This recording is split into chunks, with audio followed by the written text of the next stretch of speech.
한국 사회의 큰 흐름 중 하나가 복고입니다. 2021세기 2013년의 오늘이 아니라 과거에 우리가 살았던 어떤 시대를 다시 한번 돌아보고 추억해보는 것이 요즘의 한국 사회의 한 흐름을 형성하고 있습니다. 그 중에서도 한 드라마의 인기와 맞물려서 젊은 층을 중심으로 90년대에 대한 재조명, 그 복고가 활발하게 진행되고 있습니다. 기억하시는지 모르겠지만 삐삐, 다마고치 이런 것들 지금은 사라져 버렸는데요. 지금은 삐삐를 가지고 있는 사람이 아마 거의 없습니다. 병원에서 일부 사용한다고 알고 있는데 90년대에는 핸드폰이 채 있기 전에 삐삐가 아마 모든 젊은이들이 다 가지고 있고 주 연락 수단으로 사용했던 것을 기억하실 것입니다. 그런데 이 모든 것들은 우리의 향수를 자극할 뿐 지금 우리에게는 사라져 버린 것입니다. 그때나 지금이나 여전히 남아있는 것이 하나 있는데 그것이 무엇이냐면 바로 노래방인 것 같습니다. 생각해보면 제가 중학생 때, 그러니까 1994년이죠. 그때 노래방이 있었는데 지금 제가 이제 맡고 있는 소년부 아이들이나 또 이제 제가 맡았던 지금 이제 중학생이 된 아이들 보면 그 아이들도 시험 끝나면 찾아가는 곳이 노래방이고 피자집 가서 피자 먹고 친구들이랑 노래방 가서 같이 노래 부르고 신나게 놀고 또 그렇지 않으면 이제 부모님이랑 같이 또 생일날 같은 때 생일 파티를 또 그런 곳에 가서 같이 즐기는 그런 문화가 여전히 남아 있습니다. 많은 것이 분명히 사라졌는데 이 여전히 노래방이 인기가 있는 이유가 무엇일까? 괜히 쓸데없는 생각을 한번 해봤습니다. 그랬더니 제 생각에는 그것이 그만큼 우리 민족이 노래를 즐기기 때문이 아닐까 싶습니다. 예부터 우리 민족은 풍류와 가물을 즐기는 민족으로 역사 가운데 남아 있습니다. 전 국민 누구나 한 곡쯤은 가사를 보지 않고 반주가 없어도 부를 수 있는 소위 말하는 18번이 있습니다. 일반인이라 할 수 없을 만큼 지금은 가수보다도 더 노래 잘하는 사람들을 우리 주변에서 어렵지 않게 발견할 수 있습니다. 이것이 우리 민족이 노래를 즐긴다라는 증거가 아닐까 싶습니다. 그런데 오늘 말씀은 하나님께서 우리에게 노래를 하도록 창조하시고 인도하신다는 사실을 말하고 있습니다. 다시 말해 노래는 우리 민족만의 전유물이 아니라 모든 나라와 족속들에게 주어진 것이라는 말입니다. 우리는 지난 시간에 참 신이신 하나님이 우상을 바라보는 우리에게 한 종을 보라고 하신 그 말씀을 살펴보았습니다. 한 종은 정의를 베풀기 위해서 이 땅에 오실 것이고 반드시 그 정의를 행하실 것이다 라고 말했습니다. 그리고 그 종의 일은 삼위일체 하나님께서 주권적으로 감당하시는 사역임을 알 수 있었습니다. 오늘 말씀은 그 종을 보는 성도된 우리가 모든 열방이 민족이 불러야 할 노래가 있다라고 말하고 있습니다. 사람들은 왜 노래를 하겠습니까? 말로는 다 할 수 없는 그 자신의 감정과 상황을 노래에 표현하기 때문입니다. 내 마음이 슬픔으로 가득 차 있고 내 마음이 너무나 답답하고 너무나 불안한 사람에게 노래를 하라고 했을 때 그 사람은 절대로 신나는 경쾌한 노래를 부르지는 못할 것입니다.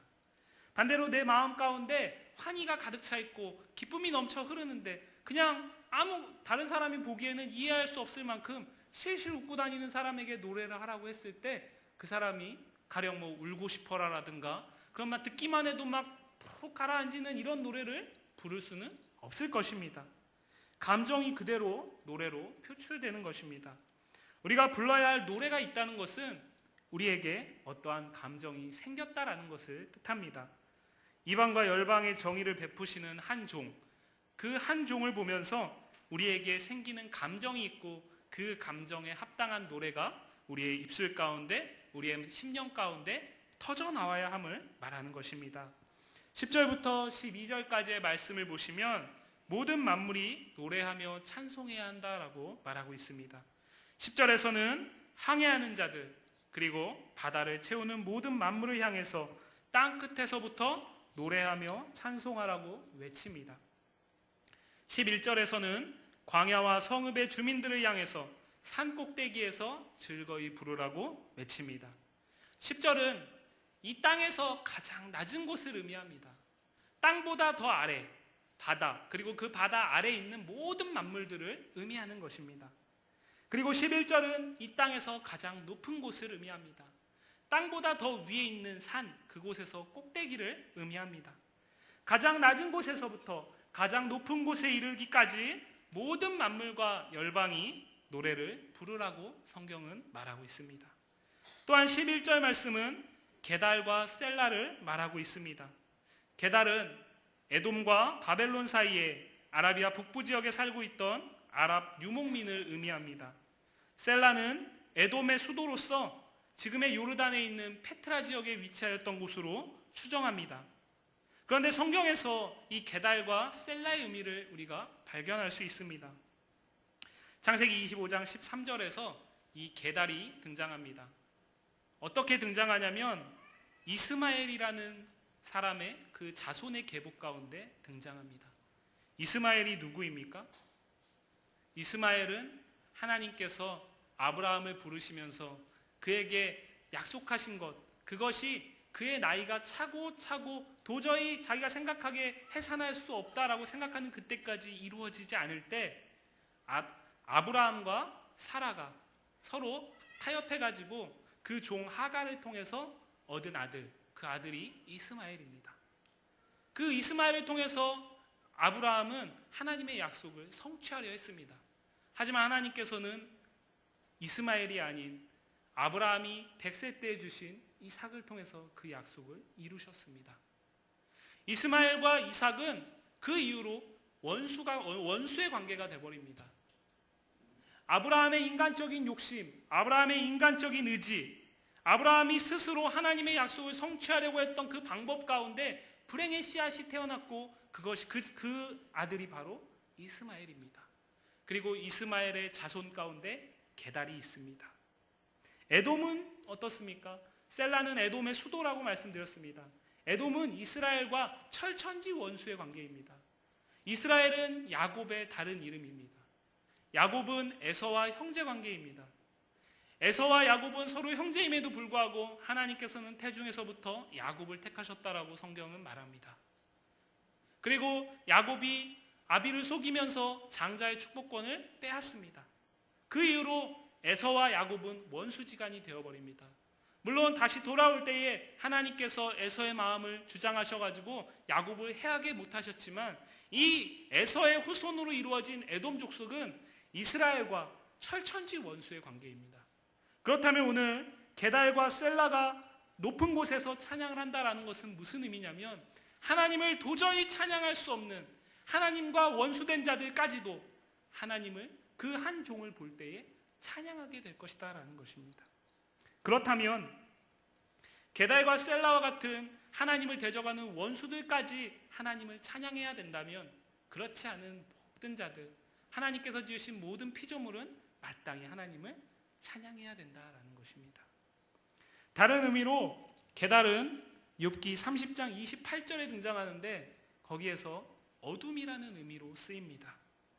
셀라는 반석 되시는 하나님을 의미합니다. 반석 되시는 하나님, 그분을 피난처로 삼음을 의미하면서 시편 31편과 71편에서 등장하고 있습니다. 이렇게 본다면 게달과 같이 어둠과 같이 슬픔과 낙담과 좌절 가운데 도저히 그 감정 가운데 노래할 수 없는 자들까지 노래해야 한다는 것입니다. 하나님의 인도하심과 하나님의 보호하심을 누리는 셀라에 거하는 자들은 당연한 것이고 그렇지 못한 전혀 하나님의 인도하심과 보호하심을 느낄 수 없는 그러한 고난 가운데 처해 있는 자들까지도 한 종을 보는 그날에 하나님께 노래하게 될 것이다 라고 말하고 있습니다.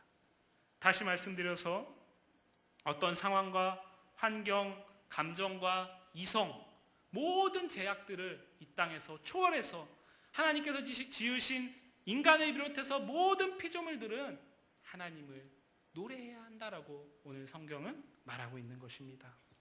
12절 말씀 보시면 우리가 이미 40장부터 살펴보았던 섬들이라는 표현을 통해서 다시 한번 노래를 부르는 것이 하나님의 택함을 받은 백성들만이 아니라 모든 열방과 민족들이 마땅히 불러야 할 노래임을 말하고 있습니다.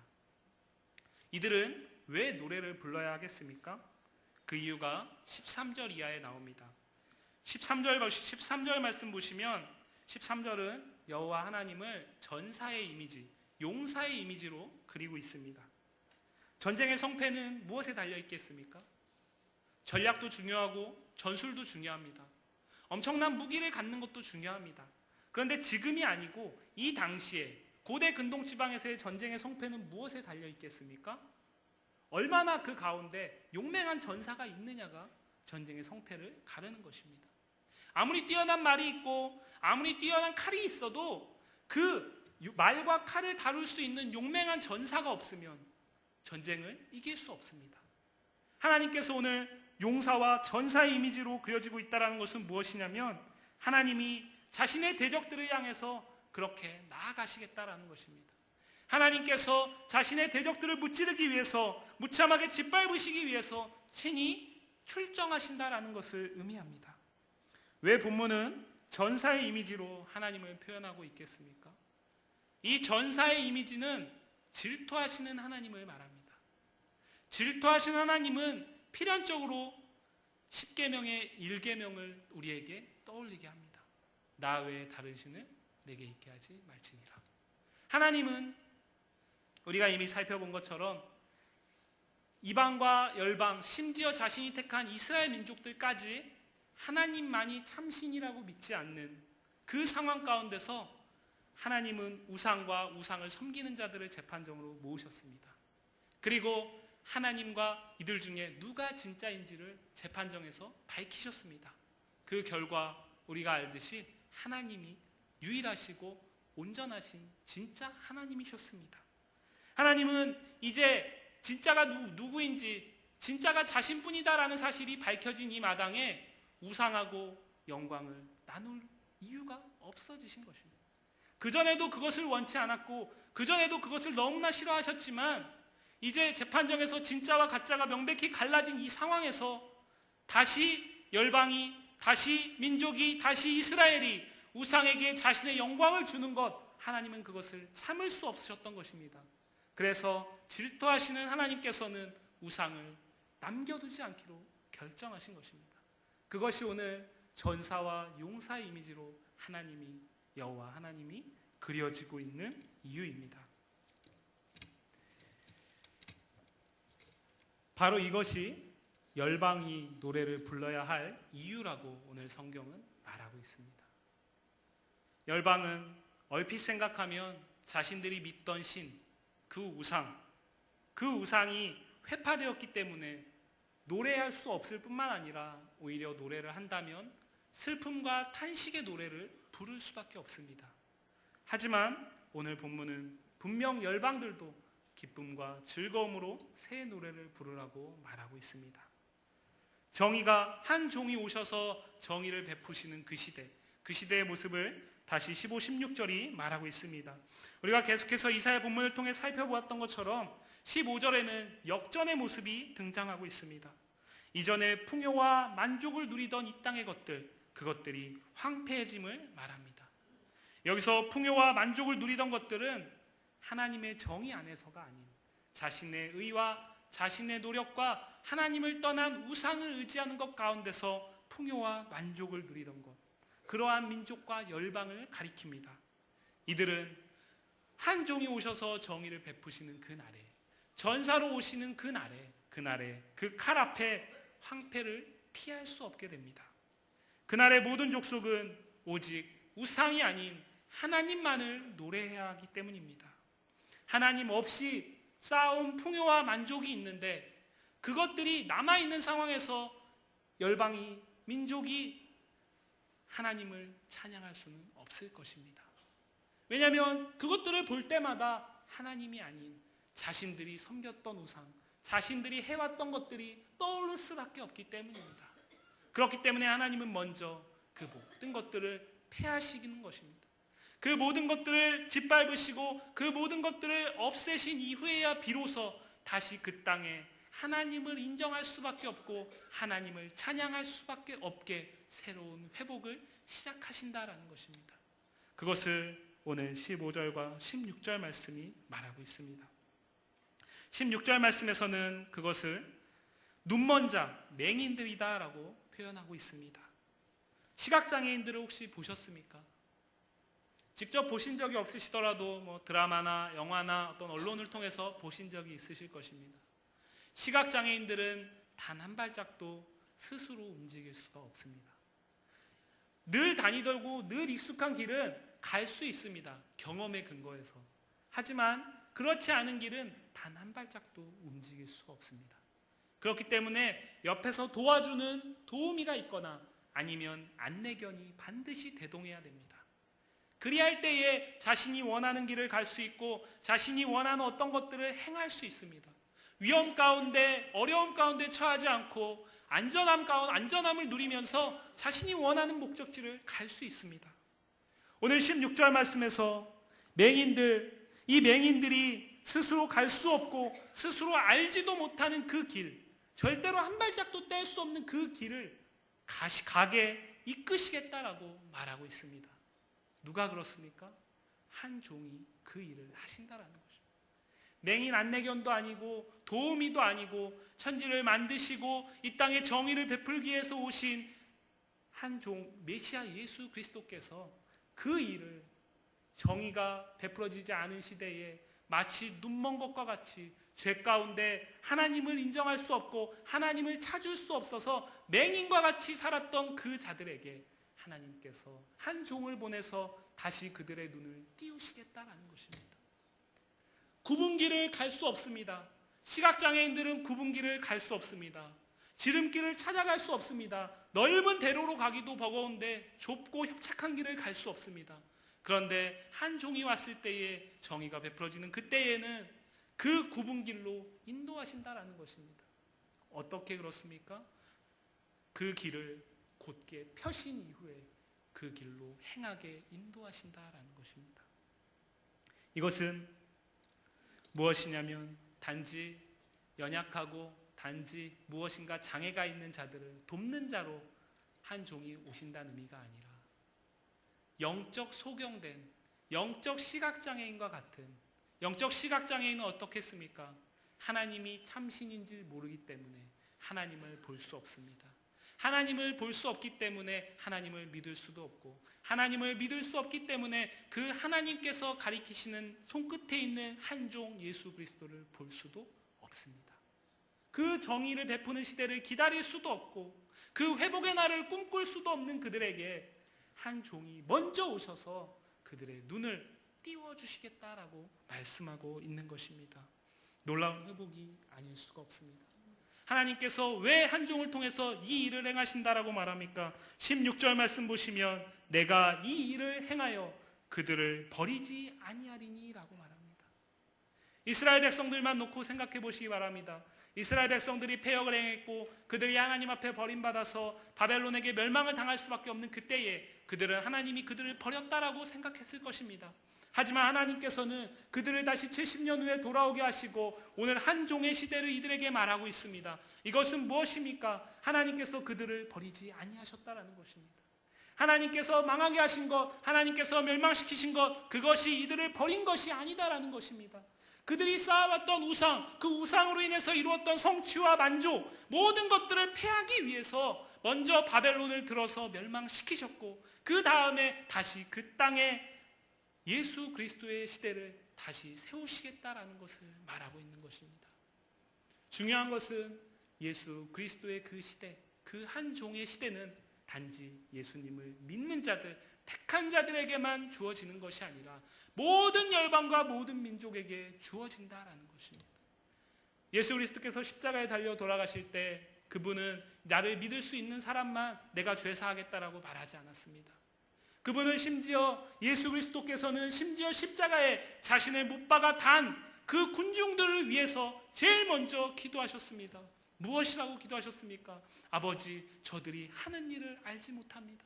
아버지, 저들이 영적 시각장애인이기 때문에 저들이 아직 내가 누구인지 영적인 영안을 떠서 보지 못합니다. 하나님의 일도 알지 못하고 이것이 어떤 계획 가운데 있는지 저들은 깨닫지 못합니다. 그렇기 때문에 나를 정치적으로 반란자이고 반역자라고 오늘 십자가에 내어줄 수밖에 없습니다.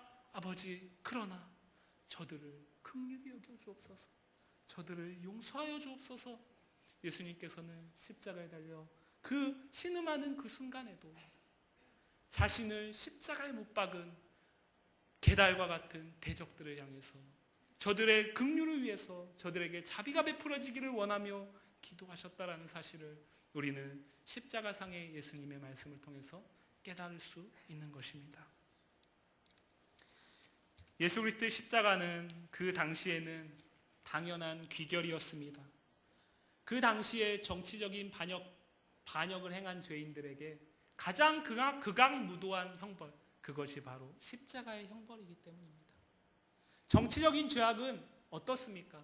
정치적인 영향력, 어떤 사상적인 영향력, 이것은 너무나 파급 효과가 크기 때문에 그만큼 고대에도 그랬고 지금도 공산주의 국가에서는 가장 사상범을 극악무도한 형벌로 다스립니다. 그 당시에 십자가의 형벌은 어떤 것이었습니까? 우리가 성경 말씀을 통해서 추측해 볼 수 있는 것은 예수님께서 십자가에 달리시기 이전에 채찍에 맞을 때에도 군중에 휩싸여 있었습니다. 그 십자가를 지고 그 골고다의 언덕길을 걸어가실 때에도 수없이 많은 군중들은 그 모습을 다 목격했습니다. 십자가에 달려서 운명하실 때까지 그때의 물과 피를 다 쏟으시면서 고통당하는 그 모습을 모든 사람들이 다 보았습니다. 왜 그렇겠습니까? 그 모습을 보면서 다시는 반역을 꿈꿀 수도 없게 하기 위함입니다. 예수님은 그렇게 그 당시에 생각하면 어찌 보면 너무나 당연한 죄의 죄목을 따라서 십자가에 달리셨습니다. 하지만 하나님께서는 그 십자가의 희생을 통해서 죄로 인해 영적 흑암의 시대를 사는 우리에게 죄사함을 베푸시고 광명이 되시어서 새 노래를 부르게 하기 위함임을 우리는 너무나 잘 알고 있습니다. 오늘 본문은 바로 이 구원의 새 노래를 모든 열방과 민족 그리고 만물이 부르라고 외치는 것입니다. 본문은 하나님이 이 한 종의 보냄을 통해서 새 노래, 구원의 새 노래가 다시 외쳐지는 시대를 얼마나 길이 참고 기다리시면서 기대하셨는지를 14절 말씀을 통해서 말하고 있습니다. 14절 말씀은 해산이 임박한 여인이 등장합니다. 해산이 임박한 여인은 어떻습니까? 기억이 좀 가물가물하실 수도 있겠는데 해산이 임박했을 때 여인은 어떻습니까? 숨이 곧 넘어갈 때까지 진통을 거듭하면서 마지막 외마디 비명과 함께 아이가 나오지 않습니까? 제 아이는 그렇더라고요. 네, 제 아이는 그렇게 나왔습니다. 제가 사모가 은율이를 출산할 때 같이 있었는데 잠잠하다가 갑자기 진통이 오고 또 잠잠해졌다가 다시 또 진통이 오고 그런 시간을 계속 반복하면서 그 주기가 점점 빨라지고 정말 해산이 임박했을 때에는 곧 죽을 것처럼 숨이 차고 헐떡헐떡거리면서 마지막 그 힘까지 짜냈을 때 비로소 아이의 울음소리를 들을 수 있었습니다.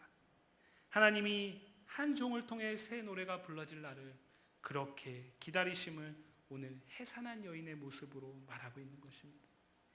인고의 시간이 지나고 극심한 고통 가운데 이제는 더 이상 참을 수 없는 그때까지 참은 후에야 비로소 아기가 태어나듯이 하나님이 열방과 민족을 향해 참으시고 또 참으시고 정말 하나님이 진짜가 아니라고 말하는 열방들의 소리를 들으면서도 하나님은 참으시고 또 참으시고 더 이상 참을 수 없을 때가 되어서야 비로소 한 종을 보내셨습니다.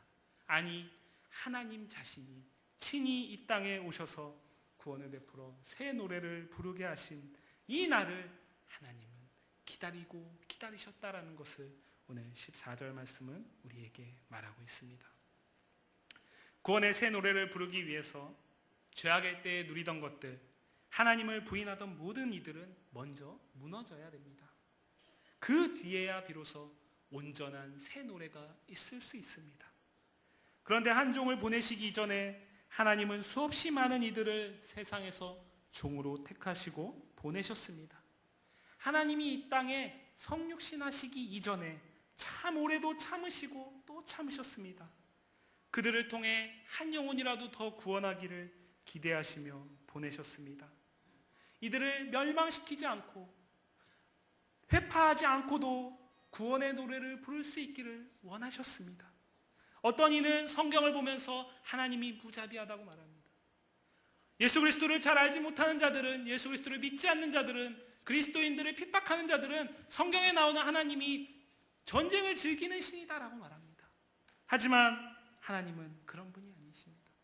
하나님은 자신이 택한 민족이건 그렇지 않은 민족이건 멸망시키기를 즐기시는 분이 아닙니다. 마치 어린아이가 블럭을 쌓고 그것을 아무 이유 없이 부숴버리는 것 같이 그렇게 갑자기 힘을 줘서 강성하게 했다가 어느 순간에 갑자기 패해버리는 그러한 어린아이와 같은 하나님이 아닙니다. 하나님은 참고 또 참으심을 성경은 우리에게 말하고 있습니다. 그렇게 참고 참으시면서 단 한 사람이라도 멸망을 보지 않고 구원의 노래를 부를 수 있기를 기다리고 계신다라는 것입니다. 노아의 홍수 시대를 생각해 보시기 바랍니다. 하나님께서 노아가 480세가 되었을 때에 노아를 찾아와서 그에게 물로 세상을 심판할 날이 올 것이다. 홍수로 심판할 것이다. 그러니 방주를 지으라라고 말씀하십니다. 노아는 방주를 어디에서 짓습니까? 산 꼭대기에서 짓습니다. 그리고 그 방주가 완성되고 실제로 하나님이 말씀하신 대로 심판이 임할 때까지 120년이라는 시간이 흐릅니다. 산 꼭대기에서 지었다라는 것은 무슨 의미냐면 모든 열방과 민족들이 볼 수 있었다라는 것입니다. 방주 안에 들어가기만 하면 모든 이들이, 모든 피조물이 구원받았습니다. 모두에게 기회가 있었다라는 것입니다.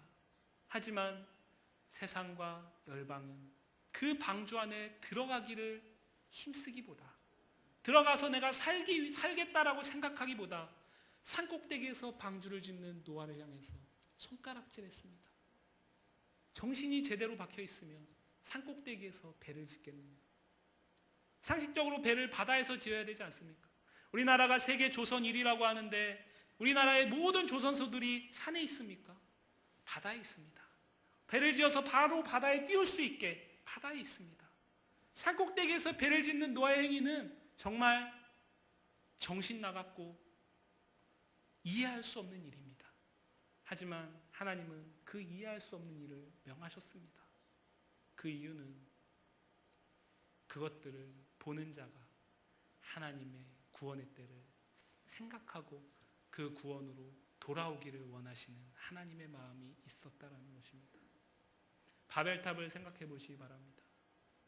수요일날 우리 목사님이 설교 때 말씀드렸지만 그 창세기 11장 말씀을 잘 보시면 하나님께서 바벨탑을 쌓으려고 계획했을 때 그들의 언어를 흩어버리시지 않습니다. 하나님께서 바벨탑을 이제 한 장 딱 올렸을 때 흩어버리지 않습니다.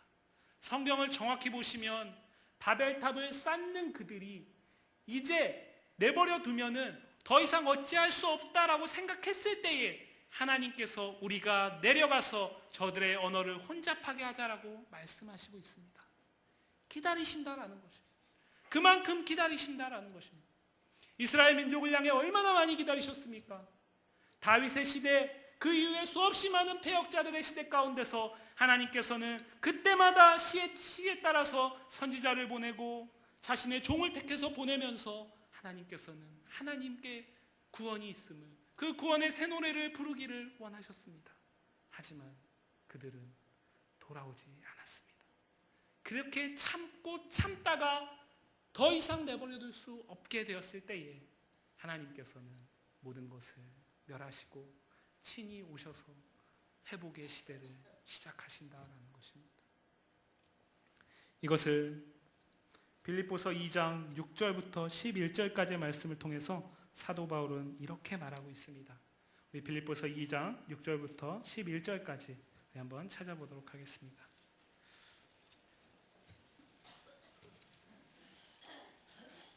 신약성경 319페이지에 있습니다.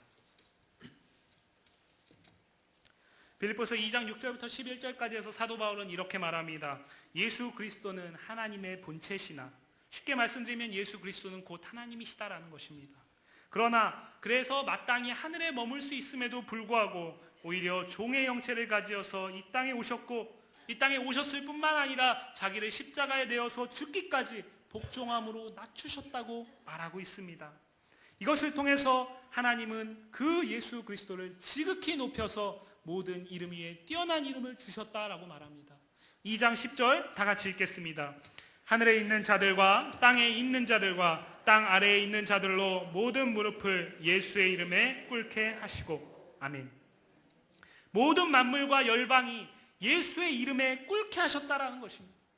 예수님이 이 땅에서 가장 낮은 자리, 십자가에 처형되는 그 자리에 있을 때에는 모든 열방이 예수의 이름 앞에 꿇지 않았습니다. 모든 열방이 그 이름을 조롱했고, 모든 열방이 네가 진짜 예수고 네가 진짜 메시아라면 십자가에서 내려오라고 조롱하지 않았습니까? 하지만 예수님이 그렇게 죽기까지 복종하시는 것을 하나님께서는 보시고 모든 만물과 열방이 그것들을 통해서 예수 그리스도의 이름 앞에 무릎 꿇게 하셨다고 말하고 있습니다. 우리가 불러야 할 새 노래, 구원의 새 노래는 바로 이것입니다. 우리를 위해 십자가에 죽기까지 복종하신 그 예수 그리스도, 그 이름 앞에 무릎을 꿇고 나의 주시오라고 시인하는 것입니다. 그리고 오직 하나님께만 영광을 돌리는 노래입니다. 이 노래는 믿음의 노래이고 택함받은 자의 노래입니다. 바로 우리가 불러야 할 노래입니다. 하나님은 모든 열방과 모든 민족에게 이 노래를 듣기를 원하시기 때문에 예수 그리스도를 보내주셨습니다. 그리고 마치 노아의 방주를 보는 자들이 그 방주 안에 구원이 있음을 깨닫기를 원하는 마음으로 기다리고 계십니다. 그 가운데 우리가 그 십자가를 바라보고 오늘 믿음을 품고 이 자리에 있는 것입니다.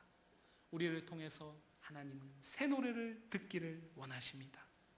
그리고 이 노래는 요한계시록 말씀을 보시면 구원이 완성될 그 천국에서 그 천국에 있는 모든 자들과 함께 불러지는 노래다라고 말하고 있습니다. 서두에 말씀드렸듯이 노래는 감정의 표현입니다. 우리가 새 노래를 불러야 할 자들임을 우리는 오늘 말씀을 통해 분명히 깨달았습니다. 그런데 우리가 새 노래를 부르지 못한다면 그 이유는 무엇이겠습니까? 그것은 우리에게 새 노래를 부를 수 있는 감정이 없기 때문입니다. 어떤 감정이겠습니까? 예수 그리스도의 그 십자가의 죄사함의 은혜에 대한 감사함과 기쁨, 그 감격, 그 감정이 없기 때문입니다. 그 은혜로만 내가 오늘도 살 수 있음을 인정하는 믿음, 그것에 대한 확신, 그 감정이 없기 때문입니다. 그 예수 그리스도의 십자가를 바라보고 우리가 구원받는 것, 그 예수 그리스도의 십자가 안에서 우리가 다시 의롭게 되어서 하나님의 자녀가 되는 것, 그것이 우리를 향한 하나님의 뜻이라는 이 진리에 대한 확신이 있는 감정, 그것이 없기 때문입니다. 이것이 없다면 우리는 아무리 우리가 우리의 입술로 새 노래를 지어서 부르려고 노력하고 힘쓰고 애써도 절대로 새 노래를 부를 수 없습니다. 무서운 것은 한 종이 오셔서 정의를 베푸는 그날에도 새 노래를 부르지 못하는 자들이 있다고 이사야 오늘 본문 17절 말씀은 말하고 있습니다. 그런데 그 자들은 분명 우상을 우리의 신이라고 외칠 것이고 그것 때문에 수치를 한 종을 통해서 크게 받게 된다라고 말하고 있습니다. 하지만 우리는 두려워하지 않아도 됩니다. 두려워하지 마시기 바랍니다. 우리가 우리의 입술로 모든 사람이 들을 수 있는 새 노래를 찬양하지 않더라도, 우리가 열방을 향해 외치지 못할지라도 우리를 구원하신 주님, 그 십자가의 사랑이 우리를 구원으로 인도하셨고 그 구원의 은혜를 교회 공동체 안에서 오늘도 함께 누리고 확장시키게 하심을 믿으시기 바랍니다. 우리가 교회에 모여서 함께 예배하고 교회 안에서 하나님의 은혜를 나누고 하나님의 살아계심을 우리가 함께 고백하고 오늘도 하나님이 없으면 나는 살 수 없고 오늘도 하나님의 은혜가 없으면 나는 죄인이다라는 것을 우리의 입술을 통해 서로의 대화를 통해 교제를 통해 고백이 넘쳐나는 것, 그것이 바로 하나님이 원하시는 구원의 새 노래임을 기억하시기 바랍니다. 세상의 유혹과 시험 가운데서도 예배의 자리에서 오늘 우리는 주의 말씀을 듣고 있습니다. 이 시간이 얼마나 힘들고 어려운 시간입니까? 그렇지만 오늘 우리가 주의 말씀을 들으러 이 자리에 나온 것은 세상의 일락보다, 세상의 그 어떤 유익보다 오늘 내가 비록 피곤하고 오늘 내가 비록 염려와 근심이 있지만 그래도 주의 말씀을 들음이 나의 참 기쁨이다라는 그 확신, 그 감정이 있기 때문에 오늘 우리가 이 자리에 있는 것 아니겠습니까? 이것만으로도 하나님께서는 우리가 부르는 새 노래를 기쁘게 받으실 것입니다. 사랑하는 성도 여러분, 이제는 우리의 18번이 세상의 유행가, 노래방에서 번호 눌러서 나오는 게 아니라 영광받기에 합당하신 하나님을 찬양하는 노래가 되기를 소망합니다. 하나님은 우리의 찬양을 통해서 영광 받으시고 온전한 구원에 이르기까지 우리에게 날로 날로 새 노래를 더하실 것입니다. 그리고 아직 그 새 노래를 부르지 못하는 자들에게 우리가 부르는 새 노래를 듣게 하시고 보게 하시고 알게 하시고 깨닫게 하셔서 그들에게도 우리가 새 노래를 부를 수밖에 없는 그 감정, 예수 그리스도를 허락하실 것입니다. 그리고 그들 또한 우리의 새 노래의 공동체로 모아 주실 것입니다. 이 자리에 있는 우리 모두가 흑암에서 광명으로 옮겨진 자들임을 감사하며 구원의 새 노래로 하나님을 온전히 찬양하고 하나님의 나라를 확장하는 자들 되기를 주님의 이름으로 간절히 축복합니다. 우리 시간 함께 기도하겠습니다. 하나님, 내가 새 노래를 불러야 할, 새 노래를 외쳐야 할 마땅한